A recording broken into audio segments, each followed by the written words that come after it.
성경에는 돈에 관한 말씀이 많이 담겨 있습니다. 신약 성경 안에 믿음에 대한 구절이 215개이고 구원에 대한 구절이 218개인 반면 금전과 재정에 대한 구절은 무려 2084개나 나오고 있는 것을 보게 됩니다. 왜 하나님의 말씀인 성경에 이처럼 돈에 관해서 많이 말씀하고 있는 것인가? 그것은 돈이 갖고 있는 영향력 때문입니다. 먼저 돈에 대해서 명언이 있어서 여러분께 소개를 해드립니다. 우리는 돈으로 침대를 살 수 있지만 돈으로 단잠을 잘 수는 없습니다.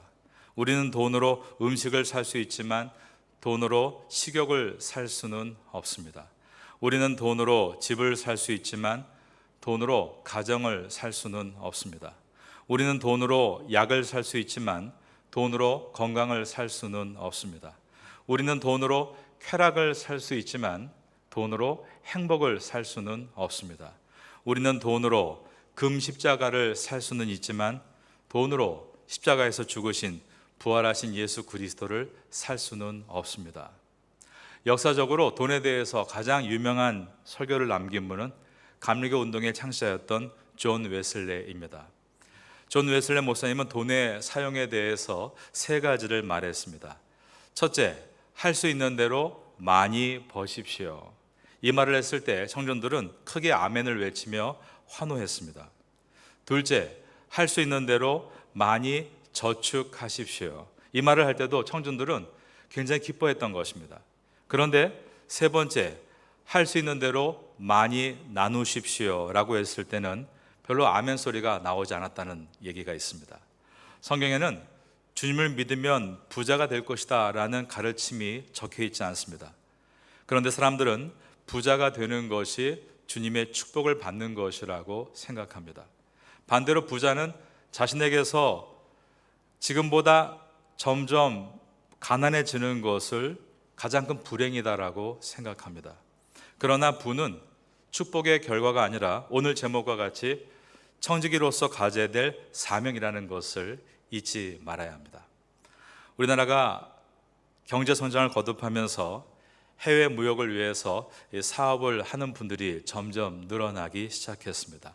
특별히 공장 운영에 대해 필요한 노동자를 외국에서 얻기 위해서 해외 지사를 세우고 공장을 운영하는 회사들이 많아진 것입니다.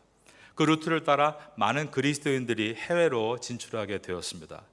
이것은 우리 그리스도인들에게 예수님의 지상대 명령이죠. 마태복음 28장 20절 땅끝까지 이르러 내 복음을 전하라.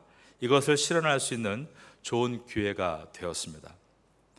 우리 교회 현지 노동자들을 고용해서 사업을 하시는 분들이 많이 있습니다.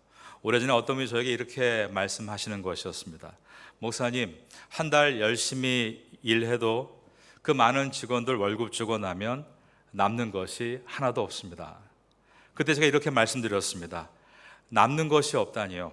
집사님의 회사 때문에 그 수많은 사람들이 일자리를 갖게 돼서 그분들이 받은 월급으로 그 집 가족들, 아이들이 자라고 학교에 다니고 있으니 남는 것이 하나도 없는 것이 아니라 참으로 많은 것을 남기고 있는 것입니다.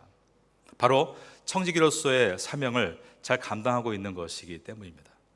오늘 본문에는 예수님의 달란트 비유가 나옵니다. 5달란트, 2달란트, 1달란트를 주인으로 받은 종들, 주인은 그들에게 이 달란트를 맡기면서 잘 관리하고 분리라고 하고는 여행을 떠났습니다. 오늘 본문의 첫 절인 마태복음 24장 14절과 15절을 보겠습니다. 또 어떤 사람이 타국에 갈 때 그 종들을 불러 자기 소유를 맡긴 바 같으니 각각 그 재능대로 한 사람에게는 금 5달란트를, 한 사람에게는 2달란트를, 한 사람에게는 1달란트를 주고 떠났더니 그리고 어느 날 갑자기 주인은 돌아와 결산의 시간을 갖자라고 한 것입니다. 먼저 5달란트를 맡았던 종이 받은 5달란트 외에 더 5달란트를 가지고 늘려왔을 때 주인께서 5달란트를 주셨는데 제가 5달란트를 더 남겨왔습니다 라고 말을 한 것입니다. 19절과 20절입니다. 오랜 후에 그 종들의 주인이 돌아와 그들과 결산할 때 5달란트 받던 자는 5달란트를 더 가지고 와서 이르되 주인이여 내게 5달란트를 주셨는데 보소서 내가 또 5달란트를 남겼나이다. 그때 주인은 잘하였도다 착하고 충성된 종아라며 그 종을 칭찬했습니다. 21절입니다. 그 주인이 이르되 잘하였도다 착하고 충성된 종아 내가 적은 일에 충성하였음에 내가 많은 것을 내게 맡기리니 내 주인의 즐거움에 참여할지어다 하고 2달란트를 맡았던 종도 받은 2달란트 외에 2달란트를 더 늘려와서 주인께서 2달란트를 주셨는데 제가 2달란트를 더 남겨왔습니다 라고 보고했습니다. 그러자 주인은 이 2달란트 남긴 종에게 처음에 5달란트를 남긴 종과 똑같은 칭찬을 한 것입니다. 22절과 23절입니다. 2달란트 받았던 자도 와서 이르되 주인이여 내게 2달란트를 주셨는데 보소서 내가 또 2달란트를 남겼나이다. 그 주인이 이르되 잘하였도다 착하고 충성된 종아 내가 적은 일에 충성하였음에 내가 많은 것을 내게 맡기리니 내 주인의 즐거움에 참여할지어다 하고 그런데 1달란트 받은 종이 와서는 말하기를 자기는 그 받은 달란트를 땅에 묻어두었습니다 라고 했습니다. 오늘날로 말한다면 은행에 저축을 한 것이죠. 우리는 저축의 필요성을 잘 알고 있습니다. 많은 선진국가들이 자녀들에게 저축의 필요성을 가르치지 않다가 개인 파산자가 점점 늘어나자 이제 저축에 대해서 많이 강조하고 있습니다. 우리나라도 예외가 아니죠. 카드빚 등으로 개인 파산을 신청한 사람이 50만 명 이상인데 여전히 줄지 않고 있습니다. 존 웨슬레도 저축하라라고 했습니다. 그러나 그가 할 수 있는 대로 저축하라라고 한 것은 생활의 허영심을 충족하는 데 소비되는 모든 경비를 중단한다면 저축은 누구나 할 수 있는 것이다 라는 의미였습니다. 그는 우리가 필요 없어 좋은 옷, 좋은 보석, 값이 비싼 가구, 사치품을 구입하는 그러한 일들과 그리고 지나친 취미 생활이나 안 좋은 게임이나 도박 그리고 술 취하는 방탕함에 돈을 아낄 수 있다면 저축은 어려운 것이 아니다라고 한 것입니다. 하지만 웨슬레는 그러면서도 동시에 저축을 위한 저축은 결코 성경적이지 않은 것을 각인시켰습니다. 우리의 삶을 위해서 꼭 필요하고 절대적으로 필요한 것 이상으로 과도하게 쌓아두는 저축, 그것은 저축이 아니라 축제라고 할 수 있고 인간의 탐욕이고 죄다라고 가르쳤습니다. 오늘 본문에서 주인은 1달란트를 저축한 종을 칭찬한 것이 아니라 책망을 합니다. 악하고 게으른 종아라고 했습니다. 26절입니다. 그 주인이 대답하여 이르되 악하고 게으른 종아 나는 심지 않은 데서 거두고 해치지 않은 데서 모으는 줄로 내가 알았느냐. 사람들은 얼핏 이 얘기를 생각할 때 누구는 5달란트를 주었고 누구는 2달란트를 주고 자기에게는 1달란트밖에 안 줘서 다른 사람에 비해서 초기 비용이 너무 작아서 시작도 못한 것이 아닌가라고 생각합니다. 많은 교회 주일학교에서 1년에 한 번, 2번 상을 줄 때 달란트 시상이다라는 이름을 붙이는데요.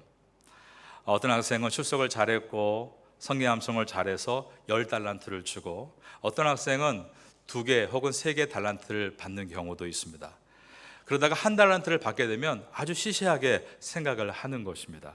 하지만 1달란트는 그 당시에 결코 적은 돈이 아니었습니다. 마태복음 25장 15절을 보시면 주인이 준 달란트가 금 달란트였다라고 되어 있습니다. 각각 그 재능대로 금 달란트를 주었다라고 되어 있는 것입니다. 그 당시 사람들은 이 금 달란트가 얼마나 큰 가치인지를 알고 있었습니다. 금 달란트의 그 금의 양은 34.272kg입니다. 돈으로 계산하면 8,800돈이 됩니다. 지금 한돈 시세가 101만 8천 원이니까 1달란트는 시가 89억 5천만 원인 것입니다.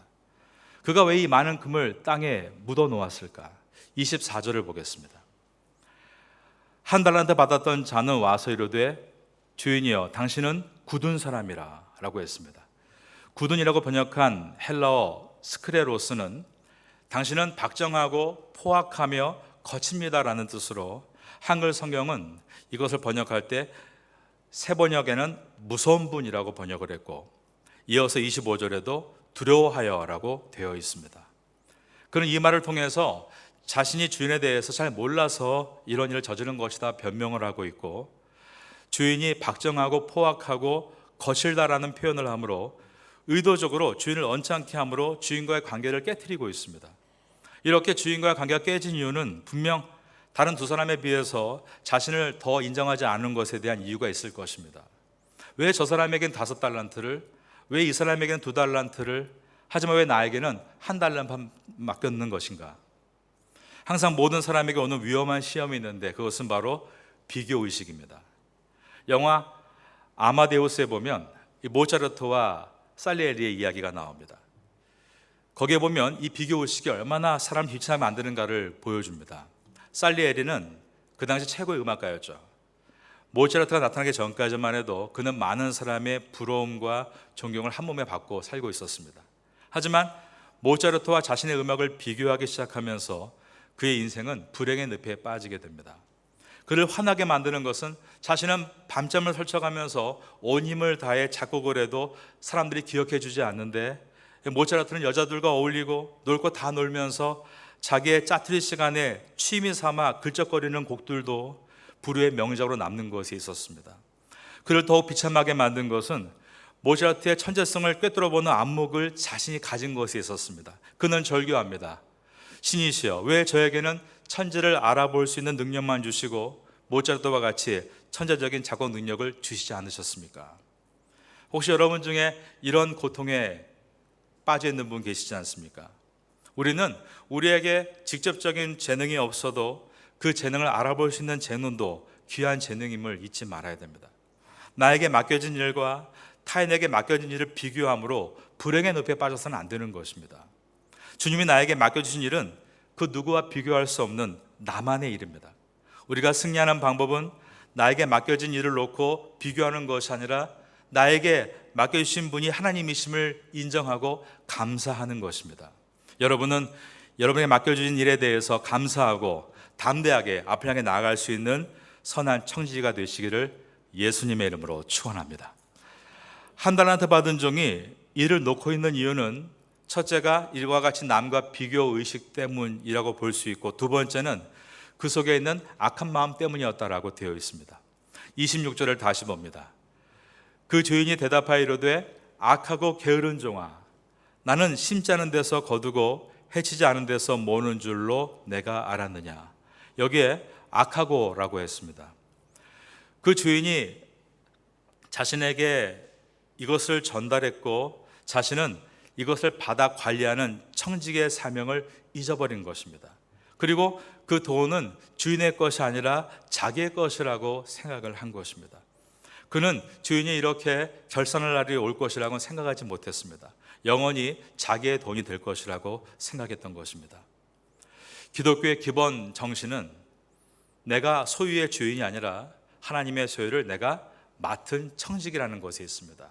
하지만 세상에는 이런 청지기의 의식은 없습니다. 정당한 방법으로 노력하라, 도덕적인 기준을 가지고 얻은 모든 수익은 자기의 것이라고 하지 주님의 것이라고 생각하지는 않는 것입니다. 여기에 많은 기독교인들도 함께 젖어 있기 때문에 돈은 주인이 나이고 거기서 내가 하나님께 떼어서 드리는 것이고 또 어려운 이웃에게 도네이션 하는 것일 뿐, 나의 모든 수익은 나의 것이지 주님의 것이라고 생각하지는 않습니다. 주님은 1달란트를 땅에 묻어둔 자에게 악하고 그리고 나서 게으르다라고 하셨습니다. 그는 일을 하지 않은 것입니다. 왜냐하면 묻어둔 돈으로 자기 혼자 먹고 살기에 충분했기 때문이었습니다. 우리나라는 지난 한 60년 전부터 땅을 사기 시작했고 6.25 전쟁으로 폐허가 된 땅에는 값이 없었지만 점점 땅값이 오르기를 시작해서 지금은 부동산이 자신의 자산으로 생각하는 시대가 되었습니다. 그러다가 문짝 하나, 즉 땅 한 평 값이 서울 한복판에 6억 원까지 치솟는 이상한 일들도 벌어지고 있습니다. 자기들이 스스로 나는 200억을 가졌다, 250을 가졌다라고 자랑합니다. 하지만 이것은 우리 안에서의 자랑일 뿐, 세계에서 보면 우리나라는 아직 전쟁이 끝나지 않은 휴전국가로서 부동산에 투자하기가 매우 어려운 나라인 것입니다. 과거 중동의 패권을 차지하고 있던 나라들은 바벨론과 페르시아였습니다. 바벨론은 오늘날의 이라크 땅입니다. 이라크의 수도는 바그다드입니다. 신바 때 몸으로 유명했던 바그다드는 20년 전에 폭격을 맞은 이후에 지금은 그 땅에 투자라는 가치를 상실해 버렸습니다. 페르시아는 오늘날 이란 땅입니다. 이란은 1960년대, 70년대 세계에서 가장 빠른 경이로운 성장률을 기록했던 나라입니다. 그래서 그 당시에 경제 성장에 목말랐던 우리나라는 이란을 가장 흠모했습니다. 그래서 1977년 이란과 수교 15주년을 기념할 때 서울 한복판에 있던 삼run로라는 도로를 테헤란로로 이름을 붙이기도 했습니다. 테헤란은 이란의 수도입니다. 그러나 지금 이란의 테헤란을 보십시오. 전쟁의 불길 속에 그 땅의 땅값은 지금 제로입니다. 예수님 당시에 이스라엘의 지주들은 자신 소유한 땅이 영원할 것이라고 생각했습니다. 그들은 자신의 땅에서 소작농들에게 과도한 일을 시켜가며 임금을 착취했습니다. 하지만 역사는 그 후 40년 후인 주 70년에 로마의 장군 티터스가 이끄는 로마의 1군단, 3군단 그리고 5군단이 이스라엘에 쳐들어와서 이스라엘 땅을 완전히 다 부수고 이스라엘 백성은 어느 누구도 이 땅에 살 수 없다라는 법을 만들므로 모두 그 땅을 놓고 떠나야 했습니다. 그러기에 오늘 말씀은 우리가 어떻게 물질에 대해서 주인이 아니라 선한 청지기로 서야 할 것인가를 일깨워주는 말씀입니다.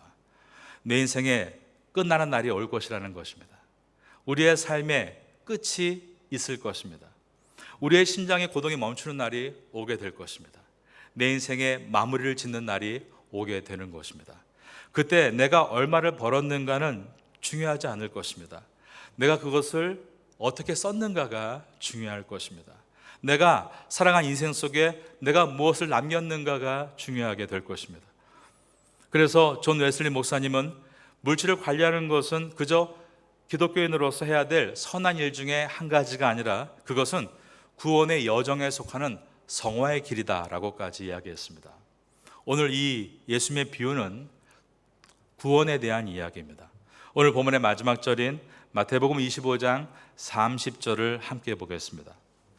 이 무익한 종을 바깥 어두운 데로 내쫓으라. 거기서 슬피 울며 이를 갈리라 하니라.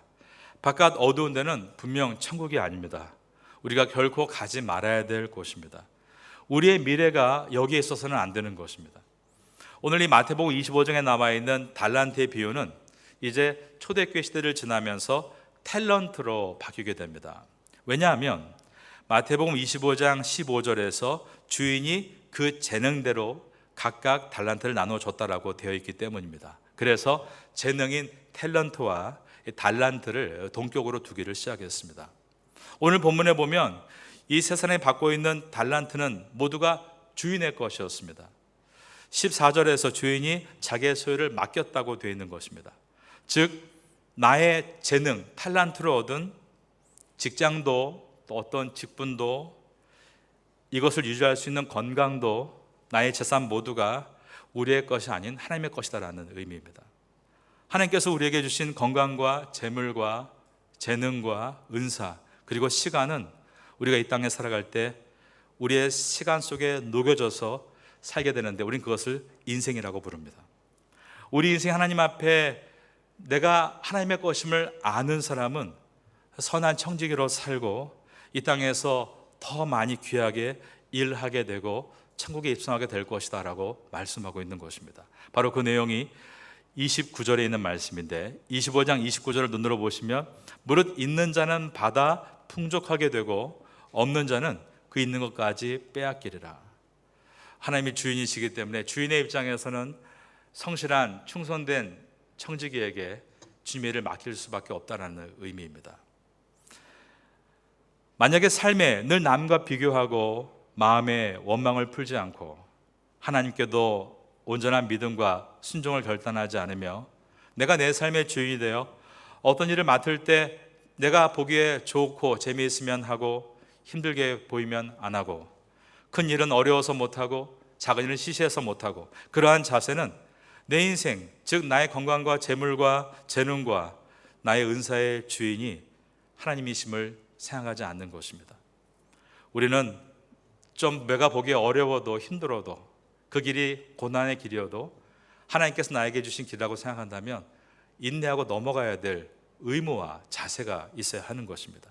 그럴 때 하나님은 우리의 달란트를 더 증가하게 만들고 신뢰할 만한 사람이 되어 주님께서 더 좋은 것으로 맡기시겠다라고 하시는 것입니다. 오늘 이 한 달란트 받은 사람은 어떤 모습입니까? 그는 법정에서 선다면 유죄이죠. 죄가 무엇일까요? 재능을 사용하지 않은 죄, 타인을 위해서 섬기지 않은 죄, 자기의 재능과 모든 가능성을 땅에 묻은 죄가 될 것입니다. 나의 모든 것이 하나님의 것이고 내가 청지김을 망각한 죄가 바로 그것입니다. 그런 자는 바깥 어두운 데서 슬피 울며 이를 갈게 되리라 라고 말씀하셨습니다. 주님은 우리를 사랑하시기 때문에 우리가 그러한 삶이 되지 말라라고 오늘 이 말씀을 주시는 것입니다. 이 말씀은 매우 레디컬한 급진적인 말씀입니다. 받아들이기 어렵죠. 그래서 우리는 항상 말씀을 들은 다음에 생각을 해야 합니다. 생각을 하고 눈을 감고 기도하게 되면 내가 어떤 삶을 살아야 될지, 이 태국 땅에서 내가 어떤 길을 걸어야 될지 다시 한번 우리의 마음을 돌아보게 될 것입니다. 여러분들은 올해가 많이 어렵다는 이야기 속에 이 지구의 주인이 하나님이심을 기억하고 그분의 선한 청지가 되어 올해도 맡은 일을 잘 감당함으로 착하고 충성된 종아, 내가 이 모든 것에 수고했으니 더 좋은 것으로 너와 함께 하겠다는 그분의 미래를 보시기를 바랍니다. 이 은혜가 여러분께 있게 되기를 마지막으로 예수님의 이름으로 축원합니다.